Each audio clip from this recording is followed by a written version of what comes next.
आज हम armature reaction पढ़ेंगे। तो आर्मेचर रिएक्शन स्टार्ट करते हैं आज। देखिए, armature reaction is the effect of the magnetic field set up by armature itself on the main field. है ना। ये क्या कह रहा है कि जो आर्मेचर रिएक्शन है वो इफेक्ट किस पे डालेगा, मैग्नेटिक फील्ड पे, सेटअप पर। है ना। कुछ मैग्नेटिक फील्ड जो बन रहा है उसके सेटअप पर कुछ इफेक्ट डालेगा। वो क्या इफेक्ट होगा अभी देखते हैं। The magnet The magnetic flux induced by the armature current has an appreciable influence on the main pole flux। यानी कि कुछ फ्लक्स ऐसा जनरेट हो रहा है जो मेन फ्लक्स हमारा क्रिएट हो रहा है ना, उस फ्लक्स को डिस्ट्रॉय कर रहा है। यानी कि आर्मेचर रिएक्शन के दौरान कुछ ऐसा फ्लक्स जनरेट हो रहा है ना, कुछ ऐसा फील्ड जनरेट हो रहा है जो मेन फ्लक्स को डिस्टर्ब कर रहा है। ठीक। जो कि हार्मफुल है हमारे लिए। The third brush regularization method once used to limiting the maximum output of the generator। इसको थर्ड ब्रश लगा के हम इसको रेगुलेट कर सकते हैं। देखते हैं, चलिए कैसे करते हैं। अब ये मैंने फर्स्ट कंडीशन ली है, जैसा कि हमने पिछली क्लास में पढ़ा था। फ्लेमिंग राइट हैंड रूल लगा के हमने करंट के डायरेक्शंस को समझा था। है ना। तो इस एक्सिस की अगर मैं बात करूं, ये जो वर्टिकल दिख रहा है आपको, इस एक्सिस को मैं बोलता हूं, इस वर्टिकल एक्सिस को बोलता हूं मैग्नेटिक न्यूट्रल एक्सिस। ठीक। इस ये जो लाइनें जा रही हैं, ये इन एक्सिस को मैं क्या बोलूंगा, ज्योमेट्रिकल न्यूट्रल एक्सिस। ठीक। है ना। इस एक्सिस को मैं मैग्नेटिक न्यूट्रल एक्सिस। और यहाँ हमारे ब्रशेज आ जाएंगे। है ना। यहाँ हम ब्रशेस फिट कर रहे थे, जैसा कि हमने पिछली क्लास में पढ़ा था। ठीक। यहाँ से फिर हम करंट ले रहे थे बाहर। ठीक। यहाँ वायर के थ्रू। ये हमने पिछली क्लासेस में देखा था।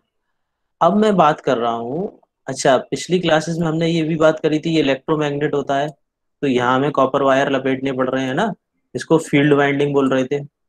और क्या करना पड़ रहा था, इस आर्मेचर में हमने वाइंडिंग कर रखी है, कॉपर वायर की वाइंडिंग इस आर्मेचर में भी कर रखी है, जिसे हम क्या बोल रहे थे, आर्मेचर कंडक्टर्स। ठीक। तो अब मैं बात कर रहा हूँ, मान लेते हैं magnetic field produce by field winding. केवल फील्ड वाइंडिंग में क्या हो रहा है, हम सप्लाई दे रहे हैं और मैग्नेट बन रही है, इलेक्ट्रोमैग्नेट बन रही है। तो क्या होगा, नॉर्थ टू साउथ ये मैग्नेटिक लाइंस जाएंगी कुछ ऐसे। अभी हम केवल ये समझ रहे हैं। ठीक। अब मैंने जैसा कि पिछली क्लास में देखा था हमने, अगर मैं फ्लेमिंग राइट हैंड रूल लगाऊं तो क्या होगा, देखेंगे। देखते हैं, ये देखिए आप। अगर ये मैग्नेटिक लाइंस हैं, अगर इस डायरेक्शन में जा रही हैं, तो करंट क्या जाएगा, बाहर से अंदर की साइड, बाहर से अंदर की साइड। और मोशन ऑफ कंडक्टर ये थंब रिप्रेजेंट कर रहा है ना, ये इस डायरेक्शन में होगा। यही तो हमने पिछली क्लास में देखा था। तो देखिए, यहाँ पे अगर मैं देखूं तो इस डायरेक्शन में वही एक लूप में बना के देख लेता हूँ, करंट का डायरेक्शन पता करने के लिए। तो ये अगर मैं एक लूप बना दूं तो करंट कैसे यहाँ से इन हो रहा है, यहाँ से जा रहा है। जैसा कि पिछली क्लास में हमने देखा था ए और बी, यहाँ हमने ए और बी देखे थे, यहाँ सी और डी देखे थे। तो करंट यहाँ से इन हो रहा था, यहाँ से आउट हो रहा था। सेम वही हमने इसमें किया है ना। यहाँ से ए और बी में, इस ए और बी में क्या हो रहा है, करंट इन हो रहा है। तो याद करिए, एरो का क्या पीछे का पोर्शन ये दिखाई देगा, तो मैंने यहाँ क्या किया, प्लस कर दिया। है ना। इस कंडक्टर में, ए और बी वाले कंडक्टर में करंट बाहर से अंदर की साइड जाएगा, बाहर से अंदर की साइड। तो ये प्लस हो गया। ठीक। अब सेम अगर मैं सी और डी में देखूं इस पोजीशन पे, तो करंट क्या होगा, सी से डी की ओर जाएगा, सी से डी की ओर। यानी कि बाहर से अंदर की ओर, है ना, आपकी साइड से मेरी साइड। तो एरो का फ्रंट पोर्शन दिखाई देगा। तो ये मैंने डॉट लगा दिए, ये देख रहे हैं आप कंडक्टर्स में, ये डॉट आ रहे हैं। ठीक। अगर कोई कंडक्टर यहाँ होगा यहाँ पे कंडक्टर, अगर कोई कंडक्टर यहाँ होगा तो करंट की वैल्यू जीरो होगी यहाँ पे। ठीक है। इस एक्सिस पे अगर होगा कोई मैग्नेटिक न्यूट्रल एक्सिस पर अगर कोई कंडक्टर होगा तो यहाँ करंट की वैल्यू जीरो होगी। ठीक, ये हमने पिछली क्लास में देखा था। तो अभी मैं ये बात कर रहा हूँ कि मैंने अगर केवल इस फील्ड वाइंडिंग को एक्साइटेशन दी है, इसको एक्साइट किया है, तो क्या होगा, नॉर्थ पोल से साउथ पोल मैग्नेटिक लाइंस जाएंगी, ट्रेवल करेंगी, ठीक है, अगर मैं केवल फील्ड वाइंडिंग को एक्साइट कर रहा हूँ। अब देखते हैं नेक्स्ट, यहाँ मैं क्या देख रहा हूँ, यहाँ पे मैंने अब क्या किया, magnetic field produced by armature conductor when current flow through them. अब मैंने क्या किया, ये मैग्नेटिक फील्ड हटा दिया, मैग्नेटिक फील्ड्स के अंदर मैं सप्लाई नहीं दे रहा, ठीक, तो यहाँ पे मैग्नेट नहीं बनेगी, north to south magnetic lines नहीं जाएंगी, ठीक, ये नहीं बनेगी। अब मैं क्या कर रहा हूँ, केवल कंडक्टर में सप्लाई दे रहा हूँ, आर्मेचर कंडक्टर में मैं सप्लाई दे रहा हूँ, ठीक। तो अब अगर मुझे देखना है, मैं स्क्रू रूल से देखता हूँ, ये स्क्रू रूल क्या कहता है, अगर करंट का डायरेक्शन आपका ये है, करंट का डायरेक्शन आपका ये है, तो आपकी मैग्नेटिक लाइंस कैसे होंगी, इस डायरेक्शन में कुछ ऐसे होंगी। ये कौन कहता है, स्क्रू रूल, ठीक। देखिए समझिए, ये अगर थंब मेरा क्या कर रहा है, ये थंब क्या है कि ये करंट के डायरेक्शन को दिखा रहा है, तो ये जो मेरी फिंगर्स होंगी बाकी बची हुई, ये किसका डायरेक्शन दिखाएंगी, मैग्नेटिक लाइन का, है ना, मैग्नेटिक लाइन का, मैग्नेटिक फील्ड का ये डायरेक्शन होगा, है ना। तो अब मैं अगर इस इंडिविजुअल कंडक्टर में देखूं, इस एक कंडक्टर की अगर मैं बात करूं, तो इसमें करंट अंदर की तरफ जा रहा है, तो आप लगाइए, देखिए ये थंब है मेरा, ये अंदर की तरफ जा रहा है, तो मैग्नेट कैसे बनेगी, इस डायरेक्शन में, ये फिंगर के डायरेक्शन में, ठीक।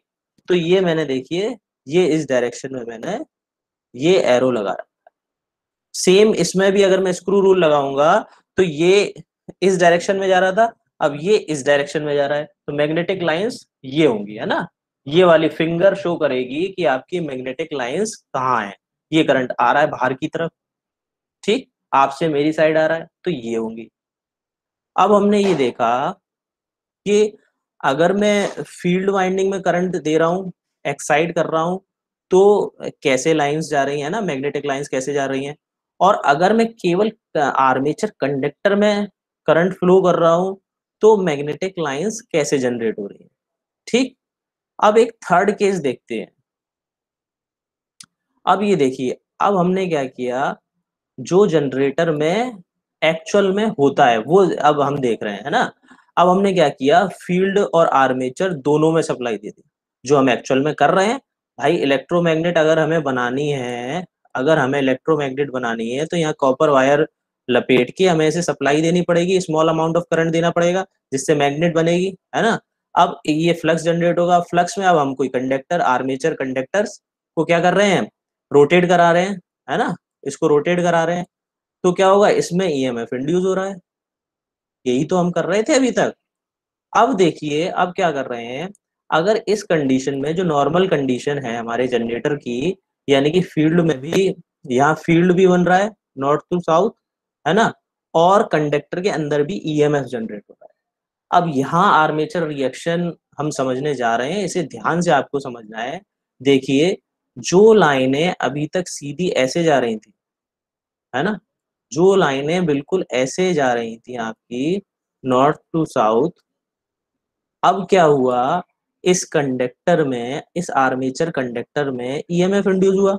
अब इस ईएमएफ इंड्यूस होने से, जो अभी हमने स्क्रू रूल देखा ये वाला, अगर कंडक्टर में करंट जा रहा है, यहाँ से इस डायरेक्शन में जा रहा है, तो ये मैग्नेटिक लाइंस ये इसकी बन रही है ना, इसकी आर्मेचर कंडक्टर के अंदर, ये आर्मेचर कंडक्टर के अंदर मैग्नेटिक लाइंस बन रही है।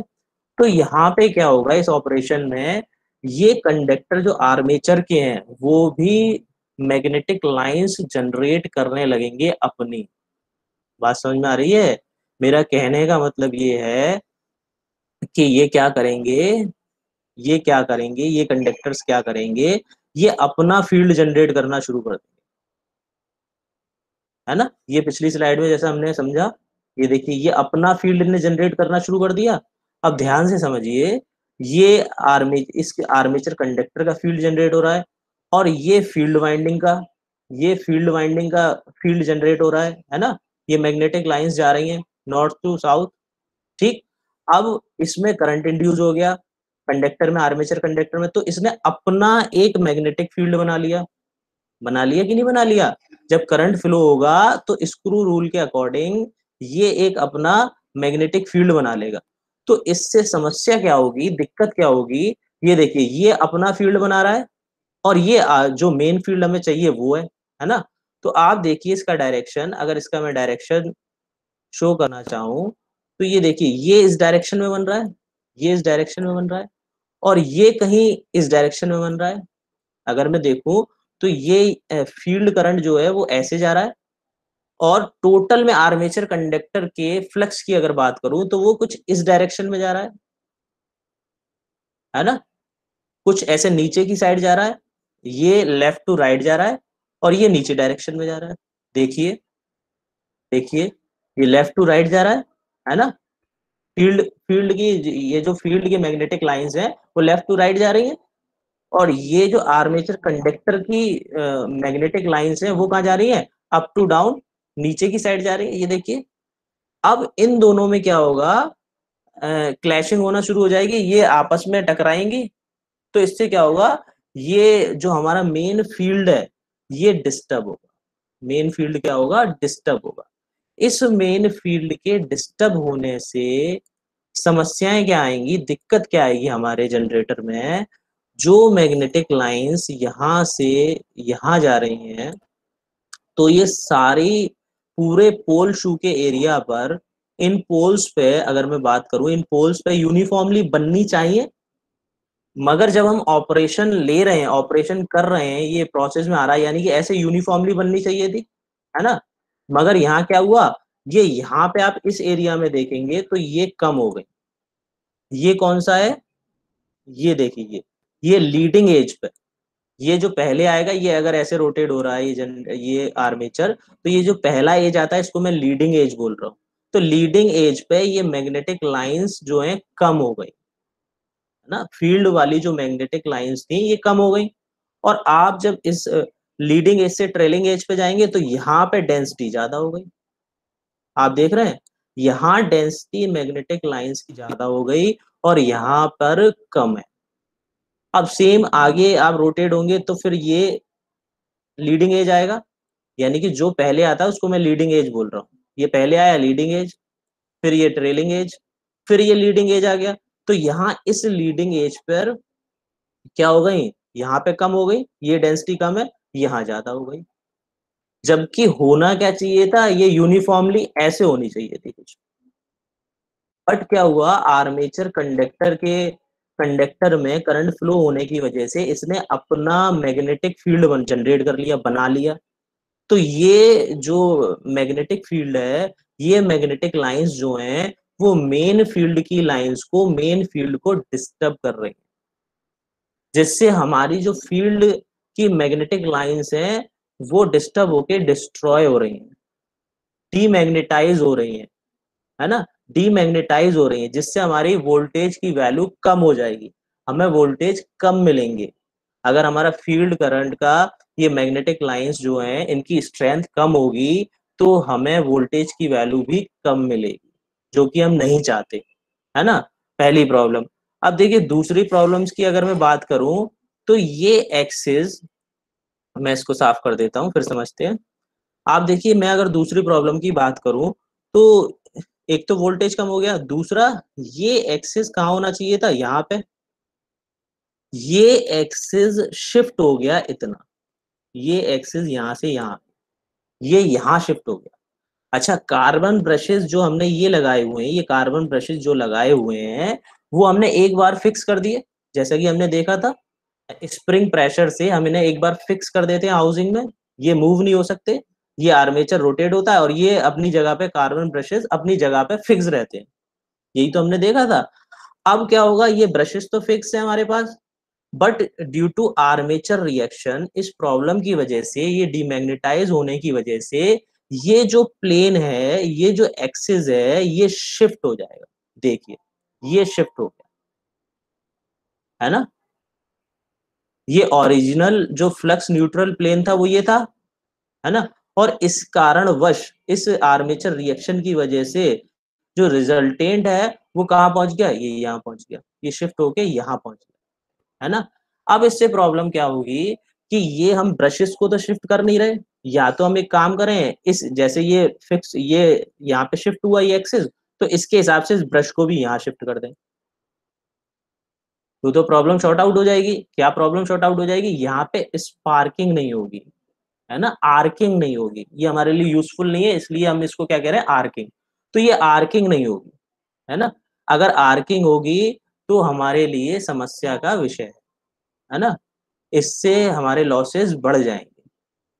और हमें पता भी नहीं है कि ये एक्सिस जो है, ये जो एक्सिस है वो कितना शिफ्ट होगा, हो सकता है यहाँ आ जाए, हो सकता है यहाँ आ जाए, है ना। बात समझ में आ रही है। तो ये ब्रशेस को हम इसके साथ शिफ्ट नहीं कर सकते, और वैसे भी हमने ब्रशेस हाउसिंग के अंदर फिक्स कर रखे हैं, स्प्रिंग लोडेड, ठीक है ना। बात इतनी समझ में आई आपके। तो ये आपकी इसके लिए ये प्रॉब्लम्स रही। इस आर्मेचर को हम इसको शिफ्ट नहीं कर सकते, है ना, इस कार्बन ब्रशेस को हम शिफ्ट नहीं कर सकते, तो यहाँ आर्किंग होगी, आर्किंग होगी तो वोल्टेज ड्रॉप होगा, है ना, लॉसेस बढ़ जाएंगे हमारे, है। तो इस कारणवश ये किस लिए हो रहा है, आर्मेचर रिएक्शन की वजह से। अच्छा, एक मेन बात और, अगर यहाँ पे ये कंडक्टर है तो क्या होना चाहिए था, ये अहम बात आपको ध्यान में रखना है इसको, है ना। अगर ये एक कंडक्टर जस्ट मैं इस कार्बन ब्रश के नीचे लगाऊं, तो यहाँ पे वैल्यू करंट की 0 होगी दोनों पे, यहाँ पर, है ना, इस जगह इस एक्सिस पर करंट की वैल्यू यहाँ क्या होगी, 0 होगी, ठीक। अगर ये प्लेन शिफ्ट होके यहाँ आ गया, ये शिफ्ट होके यहाँ आ गया ये प्लेन, तो यहाँ इसके नीचे जो कंडक्टर आएगा, यहाँ पे करंट की वैल्यू 0 हो जाएगी, यहाँ पे करंट की वैल्यू 0 हो जाएगी। बात समझ में आ रही है।